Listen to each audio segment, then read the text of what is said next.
क्या आप ये जानते हैं कि दामोदर सावरकर, जिनको हम लोग सावरकर के नाम से जानते हैं, और महान देशभक्त नेताजी सुभाष चंद्र बोस के सोच एक ही जैसे थे, और इसी वजह से नेताजी का भारत को अंग्रेज जैसे शक्तिशाली उपनिवेश से छुड़ाने का सपना सच होने की उम्मीद नजर आने लगी थी। ये कतई सही नहीं ठहराया जा सकता है कि केवल नेताजी का प्रयास इसमें शामिल था, बल्कि सही मायने में विनायक दामोदर सावरकर और सुभाष बोस के लगातार कोशिशों से कामयाबी की किरण नजर आने लगी थी, क्योंकि इन दोनों महान देश प्रेमियों के जी जान के चेष्टा को गांधी और नेहरू ने अनदेखा कर दिया था। उड़ीसा के पुराने राजधानी कटक में इस संदर्भ में लिखी गई एक किताब के अनावरण के समय महान क्रांतिकारी नेता तथा इस भूमि के सुजय सनातन सावरकर के नाती सत्यविक अशोक सावरकर ने इस संदर्भ में रोशनी डाली और बहुत सारे छुपी हुई राज को उजागर किया। लेकिन वक्त की तकज़े ने ये चीजों को समन्वय कर दिया और ये बहुत देर तक थम गया, जो कि ऐतिहासिक बन गया। परंतु एक क्षण ऐसा आया कि फिर से ये दाबी हुई चीज उजागर हुई। चाहे जो भी हो, पर ये राज खुलने से देश में दोनों देशभक्तों प्रति लोगों का रुचि और भी गहरा हो गया है, और आने वाले दिनों में ये देश की अखंडता और एकता का क्षेत्र में एक नए अध्याय जोड़ पाएगा। आज ये पुस्तक का जो विमोचन किया है, सुभाष और सावरकर ने देश को आजाद किया है। इनकी जो लड़ाई थी, का जो युद्ध था, तो पहली बात ये थी कि भारत अखंड रहना चाहिए और वह स्वतंत्र होना चाहिए। कि हमें स्वतंत्रता कैसी मिल सकती है कि हम चरखा चलाएंगे। सुभाष बाबू ने कहा, तुम मुझे खून दो, मैं तुम्हें आग दूं। ये रक्त सिंचन है। भारत को स्वतंत्रता मिली नहीं, हमने ब्रिटिशों से युद्ध करके छीनी, और इसके कई सारे प्रमाण। तो नेताजी सुभाष चंद्र बोस और कि हमें स्वतंत्रता कैसी मिल सकती है कि हम चरखा चलाएंगे। सुभाष बाबू ने कहा, तुम मुझे खून दो, मैं तुम्हें आग दूं। ये रक्त सिंचन है। भारत को स्वतंत्रता मिली नहीं, हमने ब्रिटिशों से युद्ध करके छीनी, और इसके कई सारे प्रमाण। तो नेताजी सुभाष चंद्र बोस और उनके घर में देवी माता की मूर्ति थी, उसके सामने सावरकर की देशभक्ति थी कि इस देश का अखंडत्व तथा स्वतंत्रता के लिए मैं सशस्त्र क्रांति का केतु खड़ा करूंगा। सशस्त्र क्रांति का केतु, केतु का अर्थ है ध्वज। सशस्त्र क्रांति का केतु खड़ा करूंगा। और वो शपथ में आगे कहते हैं, वो केतु खड़ा करके मैं शत्रु को मारते मारते बचूं।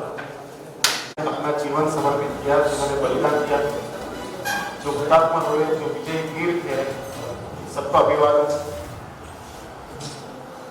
व्यासपीठ पे विराजमान सभी माननीय और सभी श्रोतागण, उनका पूरा भाषण है कि वो उन्होंने कहा कि लेखण्या घोड़ा आणि बंदूका हातात घ्या। तो उनका कहने का अर्थ था, लिखाई छोड़ दो, बंदूक हाथ में ले लो। इस देश की नीति और इस देश की आगे की सोच ऐसी रहनी चाहिए कि भारत अखंड रहे और स्वतंत्र रहे। इसीलिए राजनीति का हिंदूकरण करना होगा और हिंदुओं का सैनिकीकरण करना होगा। ये क्यों किया गया? क्योंकि मोहम्मद अली जिन्ना, आप सभी जानते हैं, जो सेना का आरंभ किया। सुबह जो राष्ट्रीय कोष जिनका नाम मैंने लिया, उनका मृत्यु दिन 2 ही दिन पहले था, 30 जनवरी को उनका मृत्यु हुआ। वहां वो जापान में थे। सुभाष बाबू यहाँ से निकले, पहले जर्मनी में गए, जर्मनी में हिटलर से मिले। हिटलर ने उनकी मदद की जापान तक पहुंचने में। 3 महीने वो पूरे ब्रिटिश साम्राज्य को उखाड़ फेंकने की ताकत है। वो स्टैचू आप के साम्राज्य को उखड़ते, तो सुभाष बाबू रोमांचित हुए। उन्होंने कहा कैसे, आपके मन में क्या विचार है? तो उन्होंने कहा कि आपको पता है कि जापान भी दूसरे विश्व युद्ध में शामिल है और जापान ने ब्रिटेन के विरुद्ध विरोधी पक्ष में तो प्राणा तिरंगा और आज हिंदुस्तान की जो हिंदुओं की युवा पीढ़ी है उसकी आकांक्षाओं का प्रतीक है ये।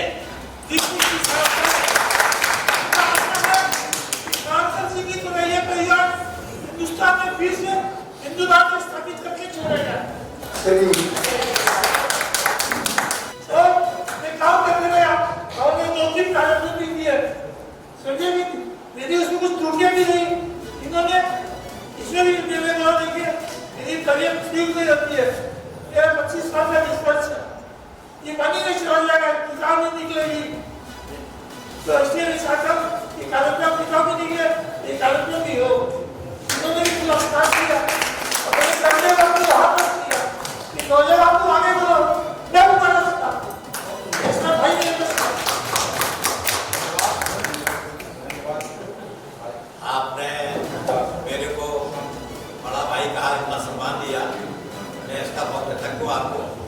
और मेरे को भी कटक में एक अच्छे मित्र मिले हैं, मैं भी इनका बहुत बहुत आभार हूँ और बहुत बहुत धन्यवाद देता हूँ। और जब ये कटक आए मेरी इनकी बहुत अच्छी मित्रता है। और आप कमाल देखिए, मैं बहुत अच्छे पर मित्र हैं, इनकी वाइफ और मेरी वाइफ बहुत अच्छी मित्र है। मेरा बड़ा बेटा और इनका बड़ा बेटा वो परम मित्र है, मेरा छोटा बेटा इनका बेटा वो परम मित्र है। परम मित्र है, क्योंकि परिवार से हमारी मित्रता बहुत तगड़ी है। और जैसा इन्होंने मेरे को भरोसा किया उसके बहुत बहुत धन्यवाद।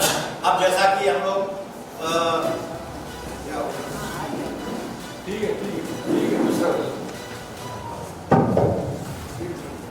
जैसा कि अभी हम लोग बहुत उत्सुकता से बहुत धैर्य रख के बैठे हुए हैं और जिनको हम सुनना चाहते हैं और जिसके परिवार में इतना बड़ा त्याग किया उनको लिए हमने बहुत धैर्य रखा। अब उनको सुनना चाहेंगे। मैं परम आदरणीय हमारे आज के मुख्य अतिथि माननीय अशोक जी सावरकर जी से अनुरोध करूंगा, कृपया आप अपने जो भी आपके विचार है भावना है तो हम लोग को सामने रखें। ऐसे स्वाधीनता नेताजी सुभाष चंद्र बोस और सावरकर को, विनायक दामोदर सावरकर को ये मानना था कि भारत ऐसे ही आज़ादी नहीं मिलेगा। इसीलिए उन्होंने एक पंथा तय किया।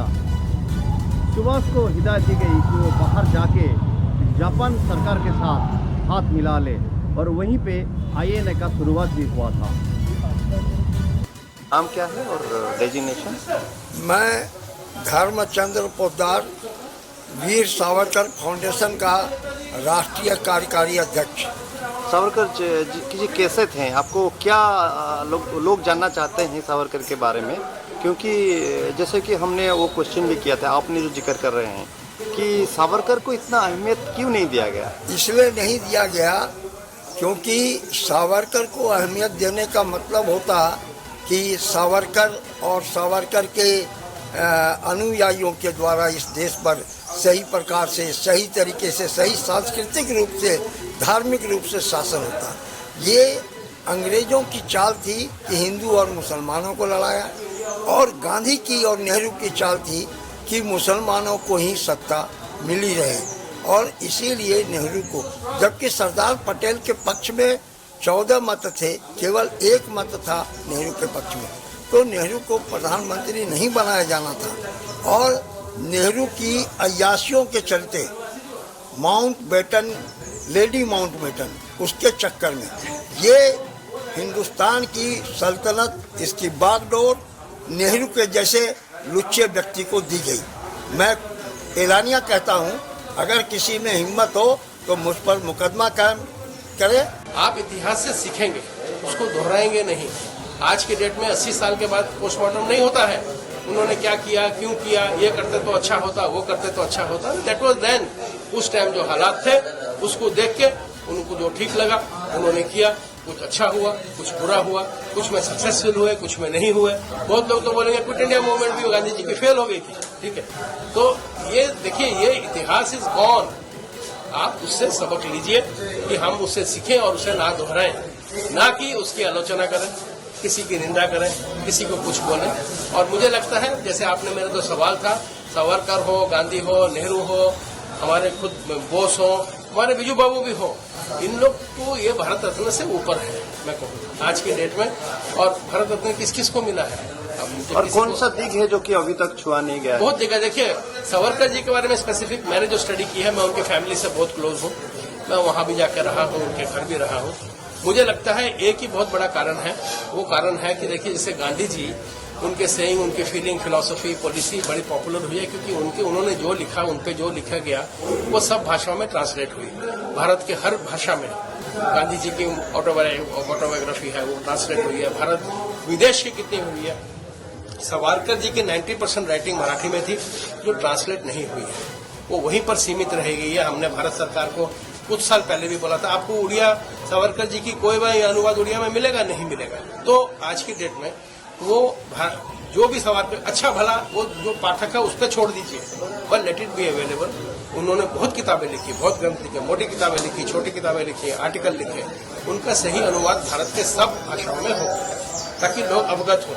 जैसे आज आप एनईपी की बात कर रहे हैं, न्यू एजुकेशन पॉलिसी, ये बात तो 80 साल पहले कही थी उन्होंने। ऐसा कोई बहुत बड़ा फर्क नहीं है। उन्होंने तो ये भी कहा था कि कंपलसरी कंस्क्रिप्शन, हर नागरिक को आर्मी में 1 साल काम करना चाहिए, जो इजराइल कर रही है। उनका उस टाइम भी, मैं नहीं कह रहा हूँ, आज आप अग्निवीर बना रहे हैं, आज वो स्कीम बना रहे हैं, आज आपने वो बाद में एनसीसी बनाई। उनका काम था कि देश के लिए हर जना 1 साल, ये नहीं था कि सारे ही आर्मी में भर्ती हों, ठीक है। मैं जानता हूँ भारत जैसा इतना बड़ा देश ये संभव नहीं है, पर फिर भी एक ऑप्शन रखते हैं, ठीक है। शॉर्ट सर्विस में काफी कुछ, देखिए, वो उन लोग का त्याग, तपस्या, बलिदान, उन्होंने जो कष्ट सहा था, उन्होंने इसलिए नहीं सहा था। उनको तो ये उम्मीद भी नहीं थी कि हमारे जन्मजात भारत आजाद हो जाएगा। जब भगत सिंह फांसी पे चढ़े, सुखदेव चढ़े, राजगुरु चढ़े, क्या वो इसीलिए चढ़े कि उनको नहीं पता था? हाँ, उन्होंने अपना काम किया। बाकी जो हमें विवाद करते हैं जी, सुभाष की उसकी नेहरू से नहीं पड़ती थी, नेहरू की सावरकर से नहीं पड़ती थी, किसी ने किसको दबा दिया, ये गलत है। हर जना एक ही मकसद से काम कर रहा था, भारत की आजादी। अलग अलग रास्ते थे। बोस जी, सुभाष चंद्र बोस ने अपना रास्ता अपनाया, गांधी जी अहिंसा का रास्ता अपनाया, नेहरू जी अपना डिप्लोमेटिकली कर रहे हैं, हर जने ने अब किया है। उस पे आज की डेट में मैं ये नहीं, हमारे जो आज के पॉलिटिकल ये है, उनकी औकात नहीं है कि उन पे ऐसा कमेंट करना कि उनको फिर सेंट्रल स्टेज में लाना। उनसे सीखें, हिस्ट्री जैसी है, जो सत्य हिस्ट्री है उसको दिखाया जाए, ट्रू हिस्ट्री गरज है। बाकी लेकिन उनको तो सही दर्जा दिया जाए ना। उनको मैं कहूंगा क्या फर्क पड़ेगा, आज दर्जा देने से क्या हो जाएगा? उनके 2-4 स्टैचू आप और निकाल दोगे। मैं बोलूंगा सबसे बड़ा दर्जा उनका ये होगा कि उनकी सारी किताबों का अनुवाद करो, सब भारतीय भाषाओं में, और स्कूल में पाठ्यक्रम में उनका ये लाओ, जो वास्तविकता है दिखाओ। Thank you. क्योंकि वो गांधीवादी नहीं थे और उन्होंने देश को स्वाधीन किया। आज यदि हिंदुस्तान को स्वाधीन होना है, ब्रिटेन का पार्लियामेंट को पास करना पड़ेगा, तो स्वाधीन किया जाता है।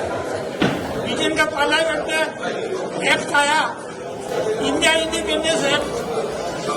विरोधी दल का नेता चेत पूछा एमपी से, प्रधानमंत्री से, कि हिंदुस्तान को स्वाधीन किए बिना नहीं चलेगा क्या? बोला कि वहां का सेना हमारे प्रति बागी हो गया है, सुभाष चंद्र बोस और सावरकर के चलते, इसलिए हम इसको कंट्रोल नहीं कर सकता और हिंदुस्तान को स्वाधीन करना पड़ेगा। तो लोगों ने पार्लियामेंट में ये बोला, गांधी के चलते देश को आजादी दे रहा है। ये लोग 1945 का चुनाव जीता था, इसलिए इनके हाथ में पावर आया। देश को स्वाधीन करने के लिए नहीं है, स्वाधीन करते तो देश का बंटवारा क्यों होता? लोगों का इनका जूता जीता पाते हैं। हम लोग सच्चा बात पब्लिक के सामने लेके आएंगे, इसलिए काम करते हमको समर्थन भी मिल रहा है। सर, दोनों के खिलाफ राजद्रोह का अपराध भी चला था, सुभाष चंद्र बोस और सावरकर जी। तो अभी तक क्यों उनके खिलाफ नहीं ड्रॉप किया गया? देशद्रोह का जो मामला चला था, 124A सेडिशन चार्जेस चला था, तो क्या वजह है कि भारत में इतना बड़ा संग्रामी, उनका खिलाफ देशद्रोह अपराध चल रहा है, अभी तक ड्रॉप नहीं? नेहरू चाहते थे कि सुभाष चंद्र बोस और सावरकर छुप के रहे, सामने आकर काम नहीं करे, इसलिए चलने दी। और आपने इस किताब में क्या जिक्र किया है? हाँ? इस किताब में क्या जिक्र किया है? हमने जिक्र किया ब्रिटेन का पार्लियामेंट में जो रेजोल्यूशन पास हुआ था कि हिंदुस्तान को छोड़ रहा है, इसलिए नहीं छोड़ रहा कि चरखा के चलते छोड़ना पड़ रहा है। वहाँ की जो मिलिट्री हमारे कंट्रोल में नहीं है, समझे कि नहीं? कि अगली इंडिया में है, इंडिया ने आपने बोला कि हम जो सवाल सुभाष चंद्र बोस से सवाल करके चलते देश को आजाद किया, ये भी बोला। हम इतिहास तो ये लिखा है, इतिहास में कहीं नहीं लिखा है। सर, मैं एक अहम सवाल पूछ रहा हूँ आपको कि आप इस किताब में ये दर्शाना चाहते हैं कि जैसे कि मुजीबुर रहमान को ड्रॉप करके जातीय पिता से बांग्लादेश में, उस तरफ हमारा जातीय पिता को ड्रॉप करके सावरकर को न गिराया जाए? नहीं, वो जातीय पिता कैसे होगा? वो पाकिस्तान का पिता है, भारत का पिता नहीं। देश का बंटवारा हुआ, पाकिस्तान बना, 45 में चुनाव हुआ, उसको 56 सीट मिला कांग्रेस को। क्या कंडीशन में चुनाव लड़ा कि देश का बंटवारा नरेंद्र मोदी पर होगा, उसके इनका पावर आया। तो पाकिस्तान को बनाने वाला कौन है? Gandhi. Is the father of Pakistan, not of India. India तो पहले से था, भारत हमारा कॉन्स्टिट्यूशन में क्या लिखा है? भारत देश इज इंडिया, ये लिखा है ना। भारत तो 5000 वर्ष है। Is the father of Pakistan, not father of India. Not thank you. Prahlad ji, आपने बहुत सारे कोशिश करके यहाँ पे सावरकर का ग्रैंडसन नाती को बुलाए हैं, और सुभाष चंद्र जी जैसे कि कटक में पैदा हुए थे, उनका विचारधारा और वीर सावरकर का विचारधारा लगभग एक ही था, और इस वजह से देश बहुत आगे चला गया था, लेकिन कुछ खामियां रह गया। आप क्या मकसद से ये कार्यक्रम किए थे? हमारा मकसद सिर्फ ये है, जब से हमने बचपन से होश संभाला है तो हमने शुरू में तो कुछ सालों तक राष्ट्रभक्ति के हम लोग गाने गए सुनते थे, राष्ट्रपति की बातें सुनते थे, लेकिन वो कांग्रेस के अंडर में सुनते थे। हमको धीरे धीरे हमको पता चला इंदिरा गांधी के बाद में कि ये तो सोनिया गांधी आने के बाद में बहुत स्पीड से इसको इस्लामीकरण की तरफ ले जा रहे थे। तो उस समय हमारा बहुत मन खराब हुआ, और फिर हमको लगा कि हम लोग को राष्ट्रभक्ति की तरफ में इसमें प्रयास करने चाहिए। लेकिन मैंने काफ़ी प्रयास किए। मैं एक व्यापारी उससे आता हूँ बैकग्राउंड से, तो मैंने देखा कि अगर जो लोग ज़्यादा इन्वॉल्व होते थे तो यहाँ पे गवर्नमेंट उनके यहाँ, जैसे मेरे यहाँ इंटेलिजेंस और विजिलेंस की, कि उस समय उनको पता लग गया था कि मैं आरएसएस का खुला काम करता हूँ, बीजेपी खुला काम करता हूँ। मेरे यहाँ रेगुलर रेड होती थी, और कम से कम मेरे टाइम में 18 रेड हुई थी। तो उससे क्या व्यापारी लोग हिल जाते हैं और जनमानस भी हिल जाता है। लेकिन मैं मुकाबला करता रहा, समय चलता रहा, और वो निकल गया। अभी जैसे काफ़ी मोदी जी के आने के बाद बदलाव आया, हिंदू की आवाज़ निकलने लगी, हिंदू बोलने लगा, तो उसकी वजह से अब हम लोग बोलने लगे। तो हमारा क्या है, तो शुरू से ही हम तो राष्ट्रवादी विचारधारा के, संघ के विचारधारा से जुड़ा हुआ हूँ, और मैं बीजेपी में भी स्टेट ट्रेजर रह चुका हूँ यहाँ पे। तो मैं इन्हीं कामों में मेरा दिमाग ज़्यादा है।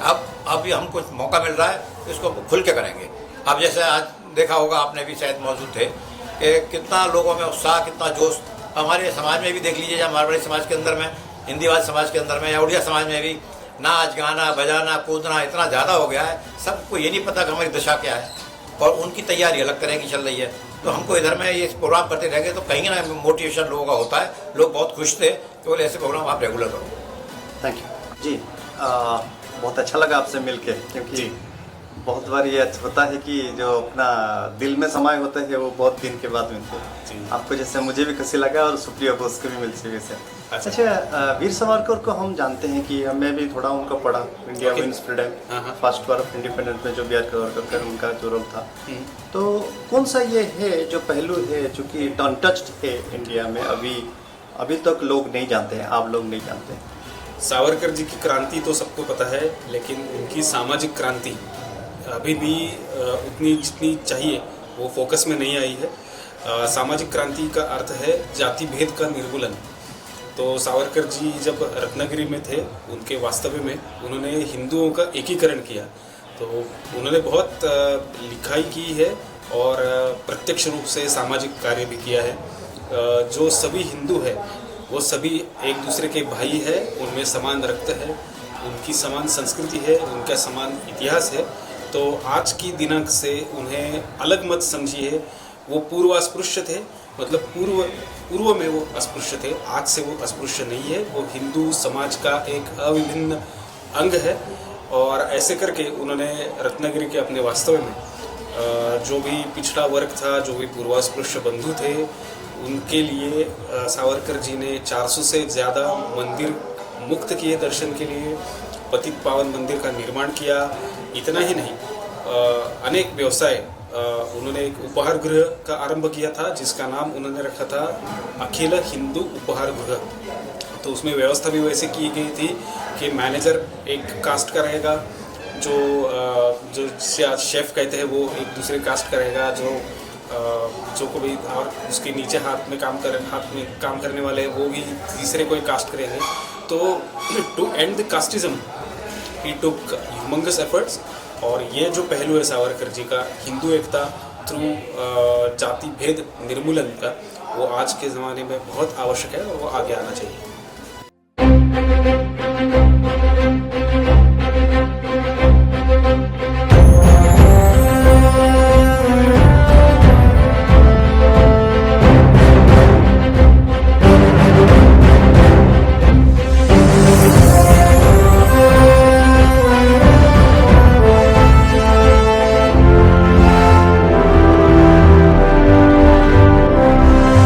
शुभ सुख चैन की बरखा बरसे, भारत भाग है जागा। पंजाब सिंध गुजरात मराठा, द्राविड़ उत्कल बंगा। चंचल सागर विंध्य हिमालय, नीला यमुना गंगा।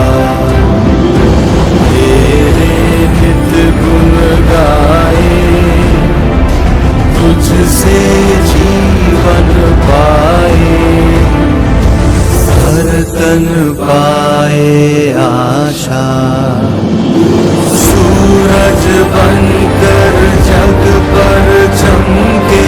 भारत नाम सुभागा, जय हो जय हो जय हो, जय जय जय जय हो। भारत नाम सुभागा।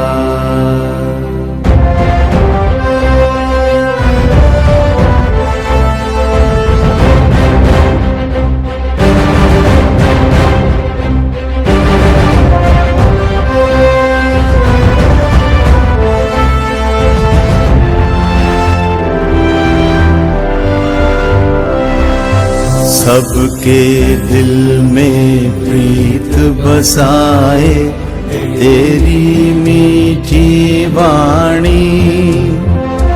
हर सूबे के रहने वाले, हर मजहब के प्राणी।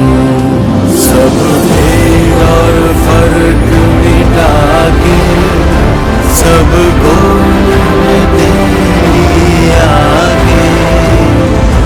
ढूंढे प्रेम की माला। सूरज बनकर जग पर चमके, भारत नाम सुभागा। जय हो जय हो जय हो, जय जय जय जय हो। भारत नाम सुभागा।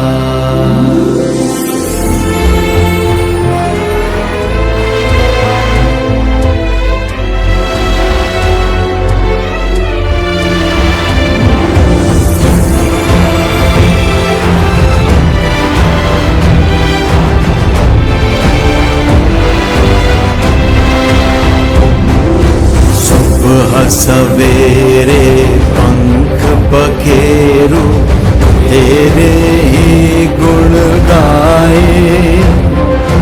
वास भरी भरपूर हवाएं, जीवन में रुत लाए। सब मिलकर हिंद पुकारे, जय आजाद हिंद के नारे। प्यारा देश हमारा, सूरज बनकर जग पर चमके।